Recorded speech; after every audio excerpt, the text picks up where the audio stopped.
Thanks to the amazingness of Andor, I have recently become obsessed with Star Wars. And I'm handling this new hyperfixation like any good bookworm, which means I'm reading the books. And last night I finished Star Wars Rogue Squadron by Michael A. Stackpole, so let's talk about it. This is the first book in the X-Wing series, which is a pretty long series of books, but luckily it's made up of smaller chunk size series of books. That's a technical term, chunk size. This book is also part of the Star Wars Legends series, which means it's not technically canon, and it takes place about 2 years after Return of the Jedi to give you some context. As the name implies, this book follows X-Wing pilots in the legendary Rogue Squadron. This is the squadron that took down the Death Star. Long-term members of it are considered heroes. But now, pilot Wedge Antilles is putting together a new version of Rogue Squadron in hopes of taking on dangerous missions to help the rebels and eliminate the Empire. There are quite a few new characters here, as well as some recognizable faces, but the character we really follow here is Corran Horn, a new, up-and-coming hotshot pilot. I really enjoyed this book quite a bit. Essentially what we have here is like Top Gun, but in Star Wars. And that is to say, there's a lot of flying and shooting and missions, but at the heart of it is this really great found family story. Watching this group of characters go from strangers to people who really care about each other is lovely. I will say the overarching plot of this book left me wanting a little bit more. This is, like I said, the first book in a long series, and it really does feel like that, sometimes for the better and sometimes for the worse. I say that because the book often feels like it's pulling its punches, and the ending feels really anticlimactic. But of course it is, because it's not really an ending. I think it's better to think of this book as like the first 2 or 3 episodes of a new TV show, rather than the first full season. Even the big mission that is discussed the entire book, which is to take Coruscant from the Empire,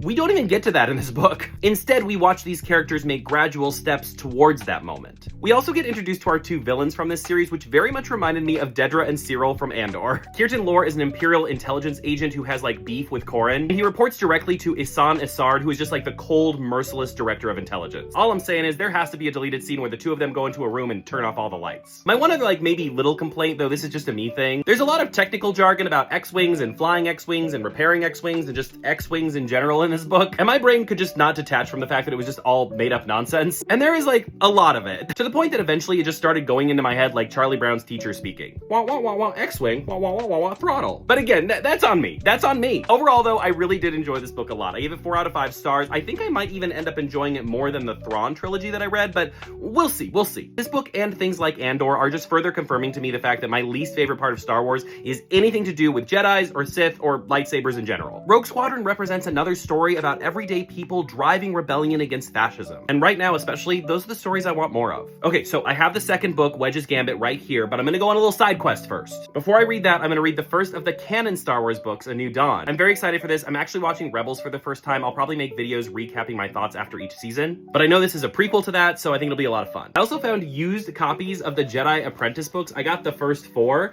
and I think I might read these too. I don't know, there's just so much Star Wars and so little time. What are some of your favorites? What are the must-reads?